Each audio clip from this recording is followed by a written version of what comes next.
discuss what are the differences between active immunity and passive immunity at the end of today's session, inshallah. So we will start with acquired immunity first. So the subtypes are humoral immunity and cell-mediated immunity. Another frequently used term is herd immunity, also known as population immunity or community immunity.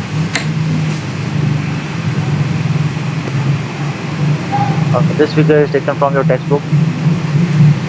Here you can see the source of all the blood cells, pluripotent hematopoietic stem cell,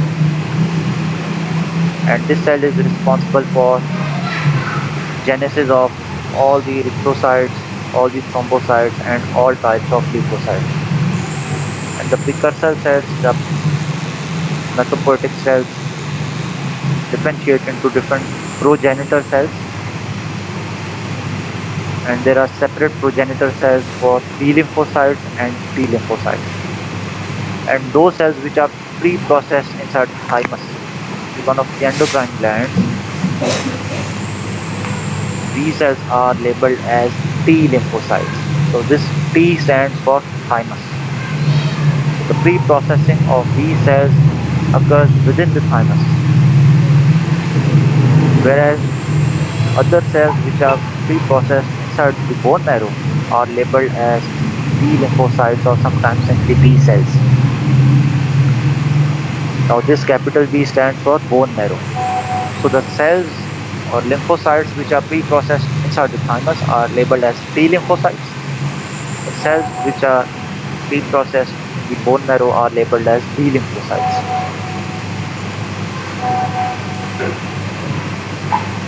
One thing to remember is that some of the B lymphocytes are also pre-processed inside the liver during the fetal life. So remember, the site of pre-processing for T lymphocytes is thymus, and the site of pre-processing for B lymphocyte is bone marrow in adults and liver for the fetal.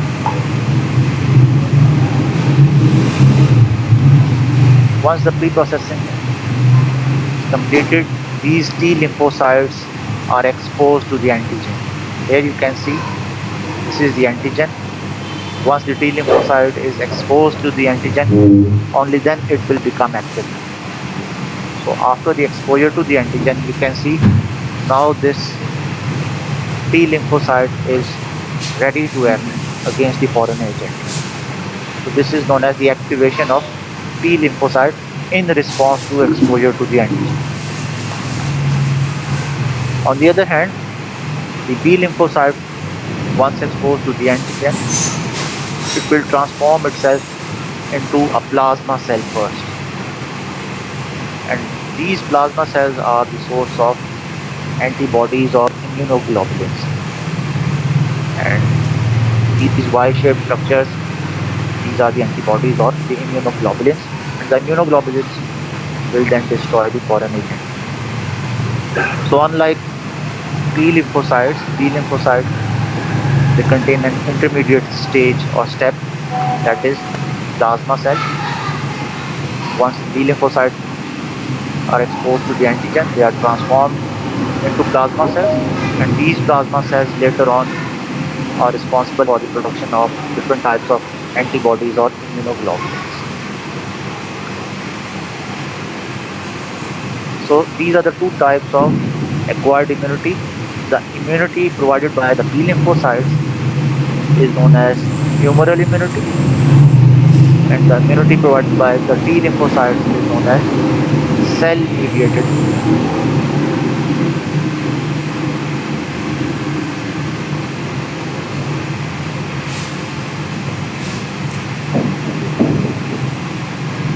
Now this is the description of the same thing in a form of a flow chart. Immunity can either be innate, which is present in the body by birth, or it can be acquired, that is acquired after birth. And there are two types of acquired immunity: humoral immunity and cell-mediated immunity. The immunity provided by the B lymphocytes is humoral immunity, and the immunity provided by the T lymphocytes is cell-mediated immunity. T lymphocytes, once exposed to the antigen, they become active, and then these activated T lymphocytes are responsible for destruction of any foreign agent, and this will provide us cell-mediated immunity. However, B lymphocytes, which are processed in bone marrow, once exposed to the antigen, they are first transformed into plasma cells, and then these plasma cells later on produce different types of immunoglobulins and antibodies, and these antibodies then eventually destroy the foreign agents.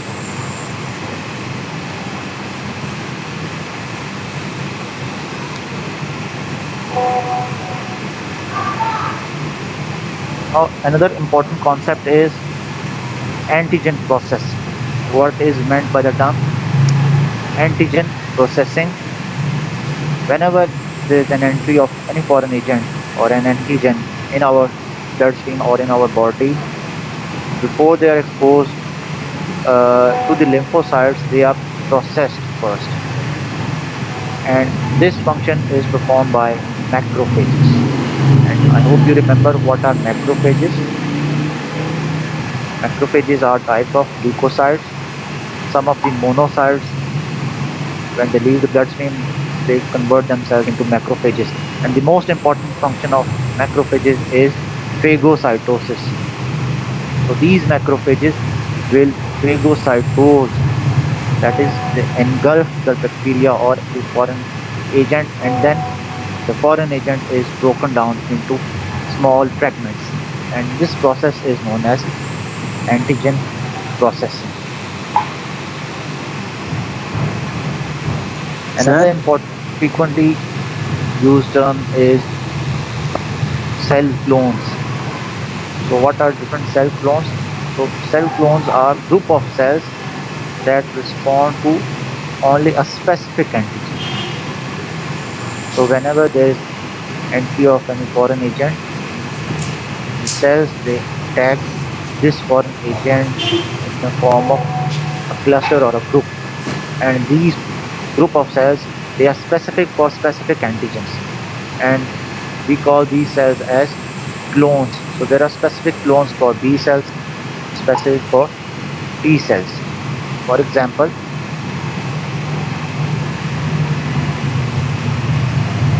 here you can see the B lymphocyte, the bone marrow. Now there are different types of clones. You can see this is the first clone B1, second clone B2, and the third clone B3. Now each cell has a specific type of receptor. Here you can see these are the receptors. Receptor side for the B1 type, different for B2, and a different type of receptor for B3. Now we have discussed these receptors are specific for specific antigen. For example,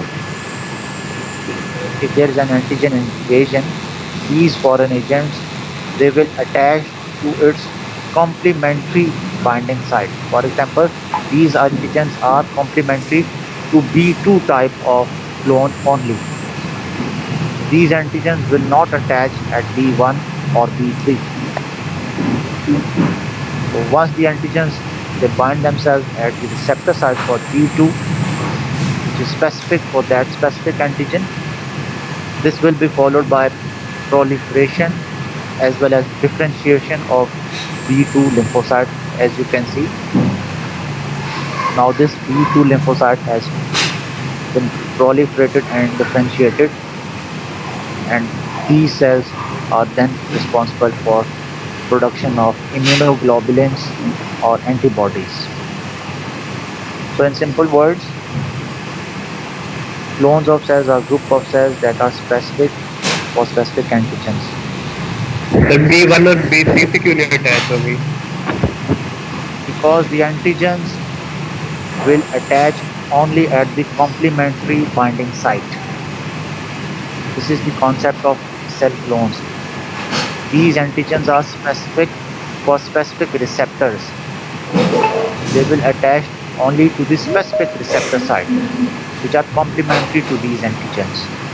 In this example, the antigens shown here are complementary to the receptor sites of T2 type only. That is the reason they will not get attached at T1 or T3 or any other site, because this is one of the functional property of the receptor site, that each receptor site or binding site is specific for specific antigen. Only that particular antigen will be able to attach itself to that particular site, which will be followed by proliferation and differentiation.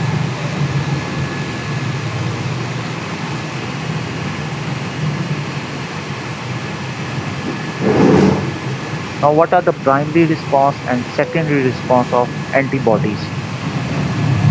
Primary response, as indicates, is the initial response, the response of the antibodies after the first exposure to a specific antigen.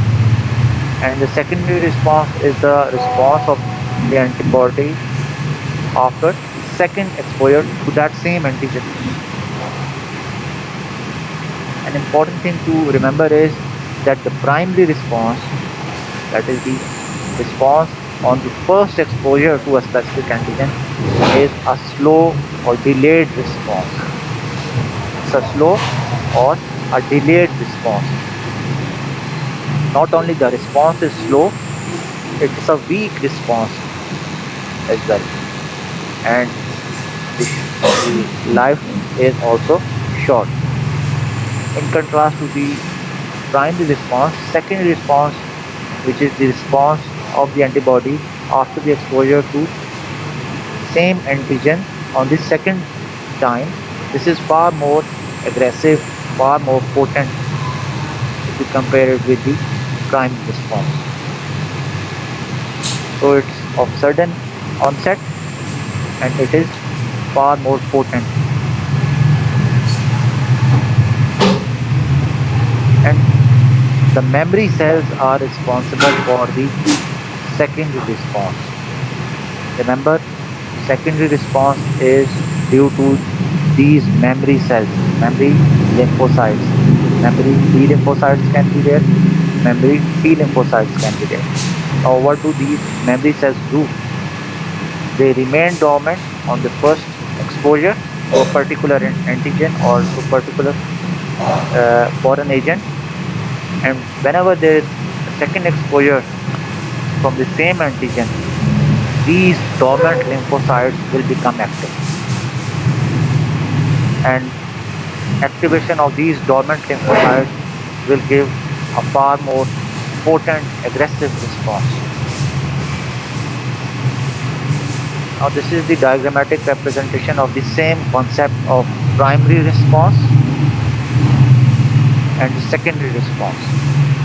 So in this graph, you can see the time duration on the abscissa or the x-axis in days, and you can see the antibody concentration on the ordinate axis or the y-axis. So let's suppose at day 0, we are exposed to an antigen. This is the first exposure at day 0. And after few days, after 10 to 15 days, you can see the initial rise in the concentration of the antibody in the blood. Now, this is a primary response. This response is primary because it is of delayed onset. It takes few days to begin, and the concentration of antibody is relatively less as compared to the secondary response. Now, at day 35 or day 40 here, we have injected same antigen. So this is the second exposure. Remember, the antigen has to be the same. So once the body has been exposed to the same antigen for the second time, you can see a far more aggressive response.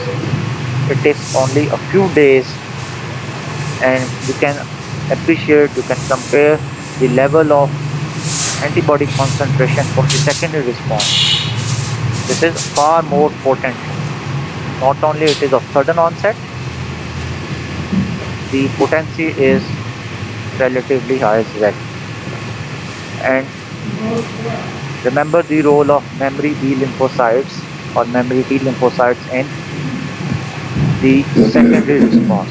So remember the immunoglobulins, the antibodies, IgM antibodies or IgM immunoglobulins are responsible for the primary response, whereas IgG antibodies or immunoglobulins are involved in the secondary response. So remember the mnemonic IgM for the immediate response. The immediate response is the primary response, which is delayed response, which is a weak response. And IgG antibodies are involved in the secondary response, which is a quick response, a greater response, and a potent or aggressive response. So these are different types of immunoglobulins or antibodies. There are other types of immunoglobulins as well. Here you can see the structure of a typical IgG antibody, immunoglobulin G. And there are two heavy chains sir and two sir light G plus. Sir जो erythroblastosis फ्यूटालिस था वो fetal life में हो रहा था, इसका मतलब वहाँ इनेट इम्यूनिटी डेवलप हो गई थी। बेटा have you read erythroblastosis fetalis? जो नेक्स्ट चैप्टर में हमने डिस्कस करना है, आपने पढ़ लिया हुआ है पहले से? वो हमने पहले सर एफएससी में पढ़ा होगा। बेटा एनीमिया के अस्पताल का था ना उसका pathophysiology of erythroblastosis fetalis in the coming lectures inshallah. Once we are done with this chapter immunity, we will discuss erythroblastosis, what are the presentation of erythroblastosis and what is the management. We will discuss each and everything in detail. So be patient, don't worry. Okay. Okay So I am following the sequence of Guyton physiology. So there are two heavy chains and two light chains. And remember in IgG antibodies, there are two antigen binding sites. This is first site and this is the second antigen binding site. And these heavy chains and light chains are linked with each other via these disulfide linkages. So there are five important types of immunoglobulins: IgG, IgA, IgM, IgE, and IgD. So you can remember the mnemonic gamed, or you can remember the mnemonic God made or G made. Everything is God made. So, what are the structural and functional features of these important types of immunoglobulins? We will start with IgG first. So, as we discussed earlier, IgG, G stands for greater response. Greater response is the secondary response, quick response, potent response. So, IgG immunoglobulins are involved in the secondary response, and IgM M for immediate response, the primary response.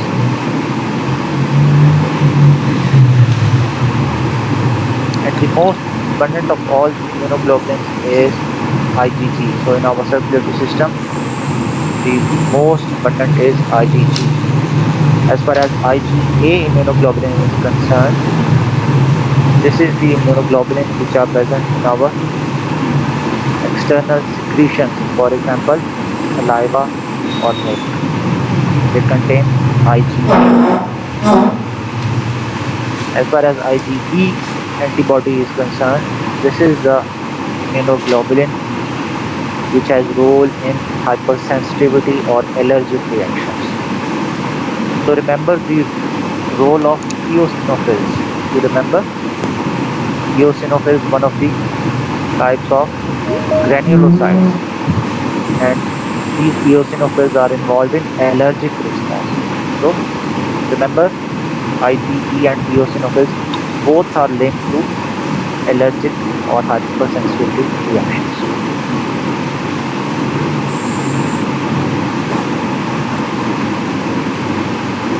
far as IgD immunoglobulin is concerned, its main function is to act as a binding site. So it will act as an antigen receptor only.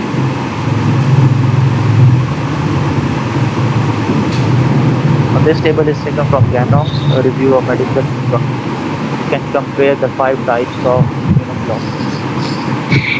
IgG contains the gamma globulins, G for gamma.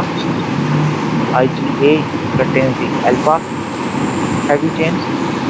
IgM contains the M chain or mu, delta in case of IgD, and epsilon in case of IgE. Remember, these immunoglobulins are labeled in reference to the type of heavy chain, and these heavy chains are denoted by the Greek letters gamma, alpha, mu, delta, and epsilon. As far as the light chains are concerned, all the immunoglobulins will contain either kappa or lambda light chain.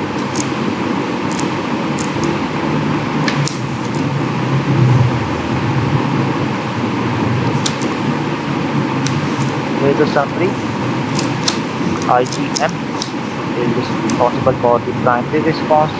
IgG is responsible for the greater response or the secondary response, which is the most common. IgG. IgA is present in the secretions, salivary secretions, milk. IgE has its role in allergic responses and hypersensitivity reactions.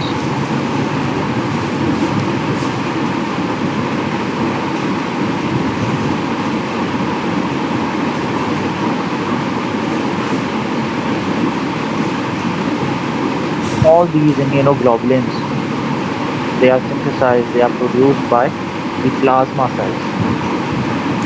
So, whenever the B lymphocytes are exposed to the antigen, they transform themselves into plasma cells first, and these plasma cells later on will produce immunoglobulins or antibodies. Now I am showing you this table of two important points you should remember. The first point is the ability to penetrate the placental barrier. So you can see in this table, it's the immunoglobulin G, IgG.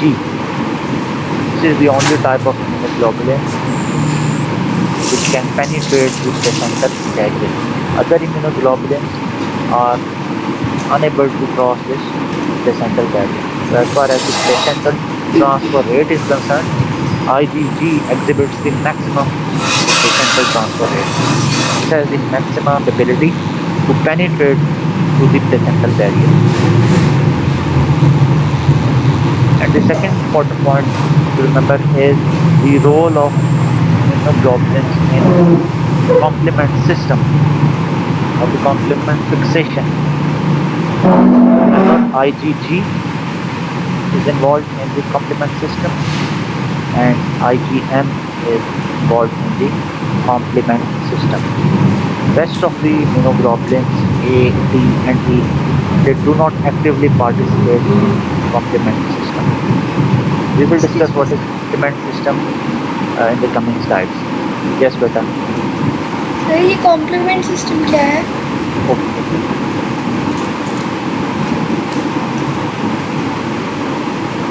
So, beta, complement system is a group of 20 to 30 proteins. A group of 20 to 30 proteins, and these proteins are present in our plasma. Abdullah Plasma. साढ़े 10 तो हुए हैं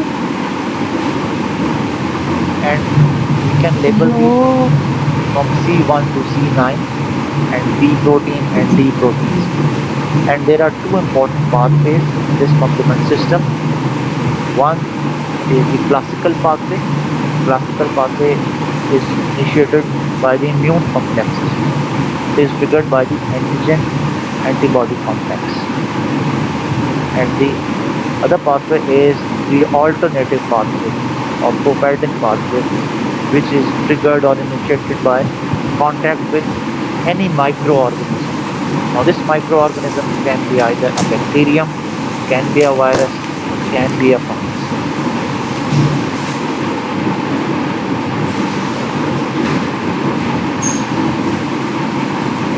And these are the different complement proteins. They are labeled from C1 to C9. They are labeled as C1 protein to C9 proteins, which are involved in the classical pathway.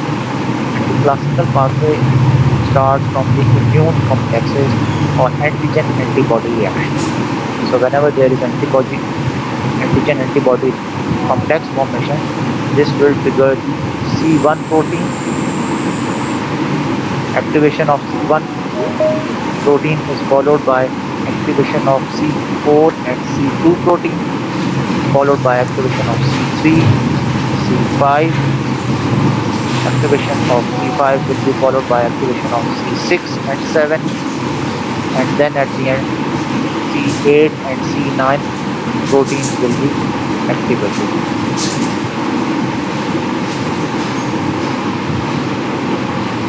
So this small a indicates the activated form C3A, C4A, C5A.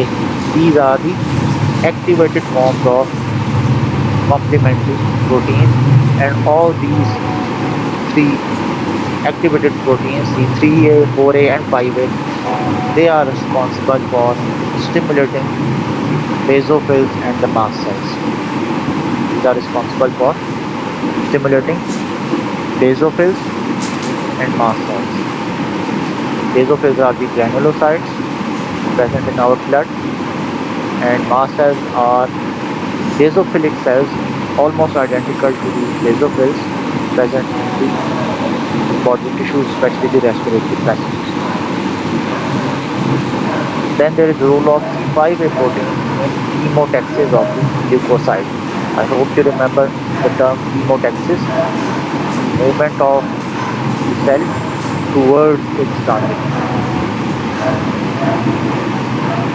So this is the classical pathway, and then there is an alternate pathway as well, in which B and D proteins are involved.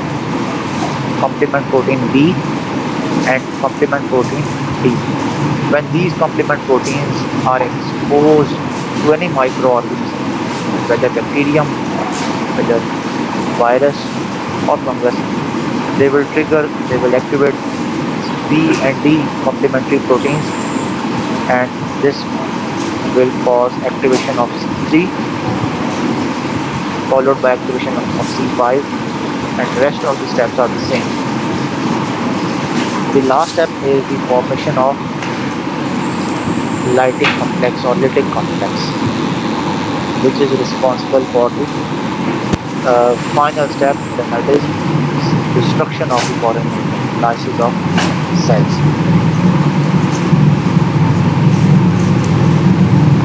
One more point to remember is the role of C3B protein. I have highlighted in green color.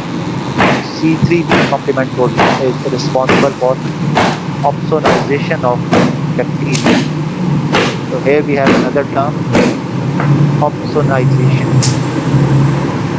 What is meant by this term, opsonization?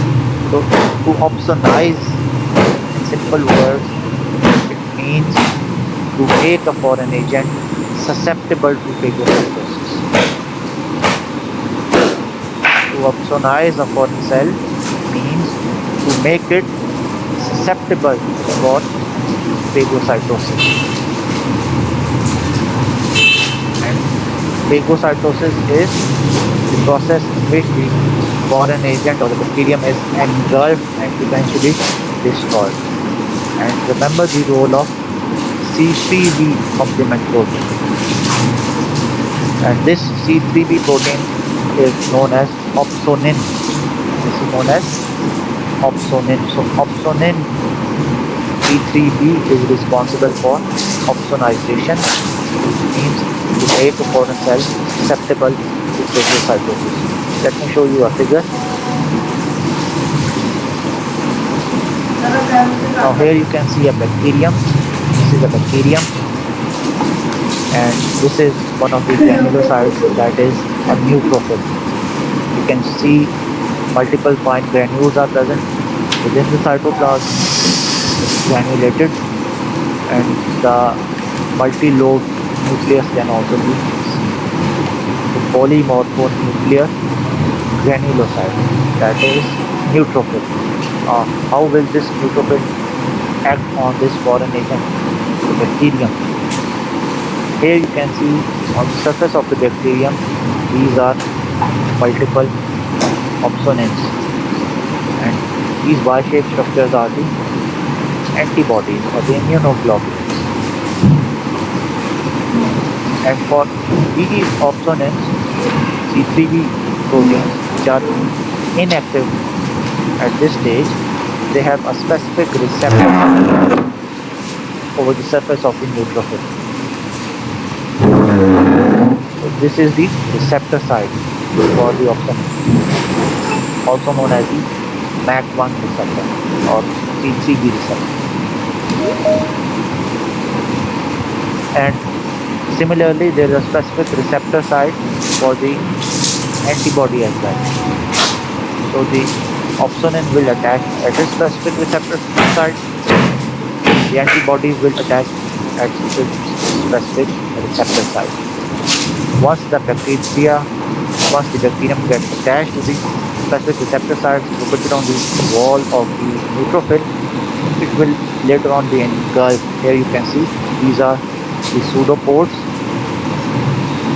and now this whole bacterium is engulfed within the neutrophil. Here you can see, and this bacterium will then be destroyed by different hydrolytic lysosomal enzymes, and this is known as opsonization. So opsonization is making a foreign agent susceptible to phagocytosis. And remember the role of C3b proteins.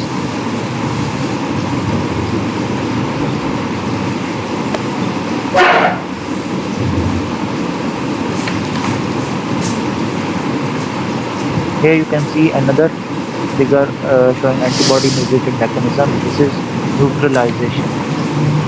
So the antibodies, they block the activity of the microorganism. So this is a foreign agent here, foreign agent with the surface antibodies. These Y-shaped structures are the antibodies or the immunoglobulins. And these immunoglobulins, these antibodies are responsible for neutralizing or blocking the pathogenic activity of this microorganism. Similarly, multiple microorganisms or multiple pathogens, they are clustered or they are aggregated with the help of these antibody molecules, and this is known as agglutination. So neutralization, in which the antibodies block the activity of the pathogen, and when the multiple pathogens are clustered together by the antibody molecules, we call this phenomenon as agglutination. We have discussed opsonization. To opsonize means to make this foreign cell susceptible to phagocytosis. You can see the PM foreign agent is engulfed by the neutrophil or macrophage. And remember the role of C3b protein in opsonization.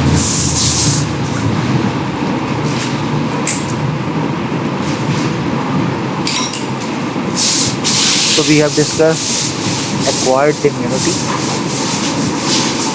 Acquired immunity can be divided into two types: humoral immunity and cell-mediated immunity. There is role of T lymphocytes in humoral immunity, and then there is role of T lymphocytes in cell-mediated. The counterpart is innate immunity or non-specific or non-adaptive immunity, which is present at the time of birth. And now this innate immunity can be external, this innate immunity can be internal. For example, skin itself is a physical barrier.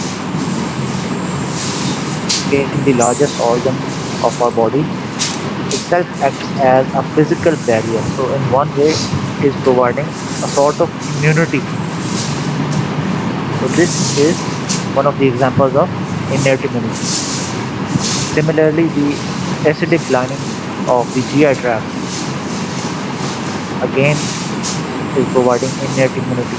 The mucus lining of the respiratory passages and the acidic lining of the urogenital passages, all these are examples of innate immunity. As far as internal innate immunity is concerned, there are different types of phagocytes responsible for providing innate immunity. Now, phagocytes include all the neutrophils, it includes the monocytes, it includes the macrophages, the whole of the complement system, all the complement proteins, they are included in this category because they also provide innate immunity. Mast cells, the basophilic cells, identical to basophils which are present in the respiratory passages, the tissues.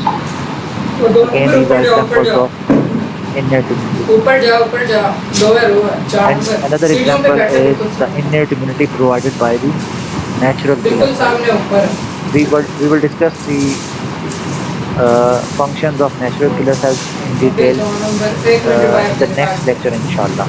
इधर आ revive So, for the time being, just remember natural killer cells or NK cells, ऊपर लेटा होगा they are similar to lymphocytes. So, lymphocytes can be divided into two main categories: B lymphocytes and T lymphocytes. Both provide acquired एक immunity. Minute ऊपर ना अभी कोई जाए However, there's a third type of lymphocyte known as non-B, non-T lymphocyte, or the other name is natural killer lymphocyte or natural killer cell. So this is the only type of lymphocyte which has a role in innate immunity. B cells and T cells, these B lymphocytes are responsible for providing acquired immunity, whereas natural killer cells, which has its role in destruction of different malignant cells and virus, they will provide sort of immunity. So innate or non-specific immunity is the immunity which is present at the time of birth.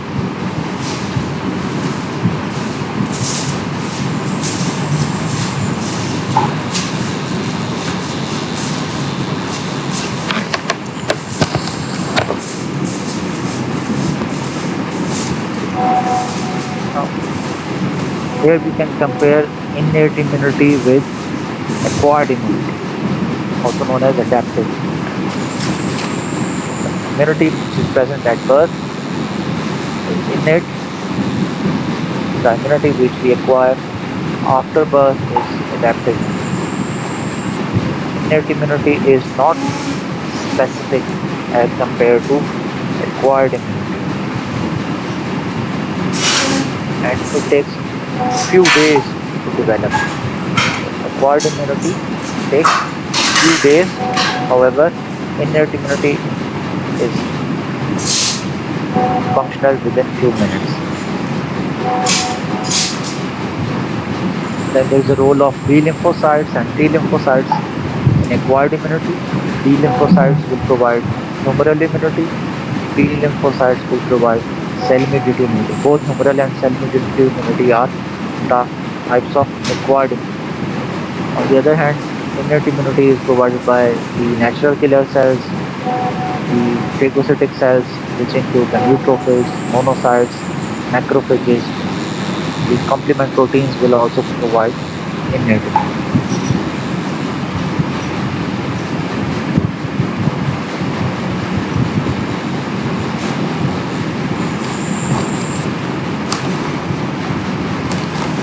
Sometimes we can classify immunization or acquired immunity into natural or artificial acquired as well. So acquired immunity can be natural, acquired immunity can also be artificial. Now this naturally acquired immunity can either be active or it can be passive. Similarly, artificial acquired immunity can also be active and it can also be passive. So we have four subtypes of acquired immunity: natural active, natural passive, artificial active, and artificial passive. The two types, B cell immunity and T lymphocyte immunity, known as humoral immunity and cell mediated immunity, these are examples of naturally acquired active immunity. For example, ओए होए the immunity after the exposure to a pathogen. For example, suppose a person is exposed to measles. Now, then he develops lifelong immunity after the exposure. Now, this is an example of naturally acquired immunity, naturally acquired active immunity. Similarly, naturally acquired immunity can be passive. Passive immunity, there is transfer of antibodies directly, direct transfer of immunoglobulins or direct transfer of antibodies. And there are two classical examples, one before birth and one after birth. So the immunoglobulin G, if you remember, has the maximum placental transfer rate. This is the only type of immunoglobulin which can penetrate the placenta. So during the fetal life, IgG antibodies, IgG immunoglobulins will cross the placental barrier and hence will provide immunity to the developing fetus. So this is one of the classical examples of naturally acquired passive immunity. Now this is before birth. And after birth, there comes the role of immunoglobulin A, IgA. If you remember, IgA antibody is present in our external secretions, salivary secretion, as well as in the mother's breast milk. So this immunoglobulin A is present in the breast milk, and when a mother feeds the child, IgA immunoglobulins are transferred to the child. So another example of naturally acquired passive immunity. One example before birth, one example after birth. All these are types of natural acquired, whether active or passive. Similarly, acquired immunity can be artificial. All the vaccination that we are doing against different viruses, against different pathogens, all this vaccination, all these vaccines, these are artificially acquired active immunity. And whenever we inject the antibodies or gamma globulins directly, so direct administration of antibodies will provide us artificially acquired passive immunity.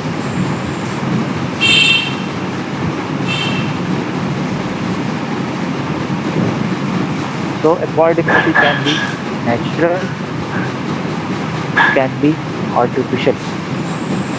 Natural acquired immunity can be active and it can be passive. Similarly, artificially acquired immunity can be active and it can also be passive. So what is natural active immunity?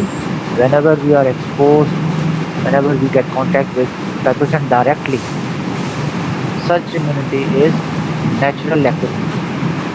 And we discussed the two examples of natural passive immunity, one before birth, in which immunoglobulin G is transferred from the placenta to the developing fetus, and one example after birth, in which IgA immunoglobulin is transferred from mother to the child via breast milk. Similarly, vaccination provided by either injecting dead pathogens or attenuated pathogens. All these vaccinations are artificially acquired active immunity. So remember, during vaccination, either the pathogen is killed or it is attenuated. By attenuated, we mean the pathogen is live, but its potency is weakened. On the other hand, if we directly administer gamma globulins or antibodies, so direct administration of gamma globulins or direct administration of antibodies, this is known as artificially acquired passive.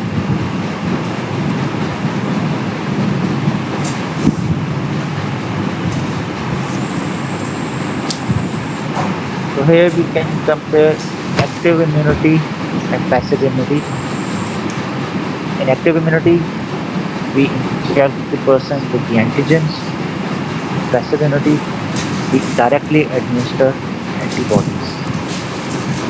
So the source of antibodies is the person inoculated in case of active immunity, whereas source of antibodies in case of passive immunity can be natural, the mother, or it can be artificial.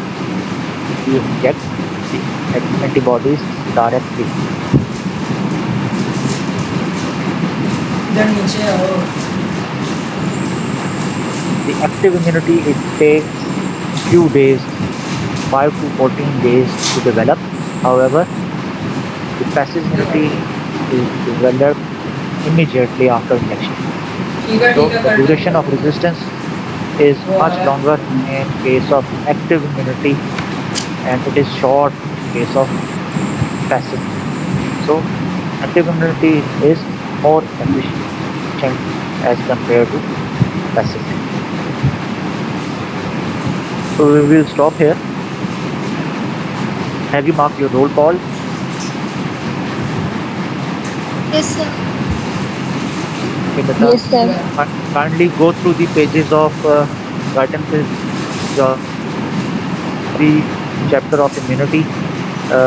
Discuss what is meant by innate immunity. Discuss it with your colleagues and go through the pages of Ganong as well, especially the types of immunoglobulins. So we will continue from here the next lecture, inshallah. Thank you. Allah.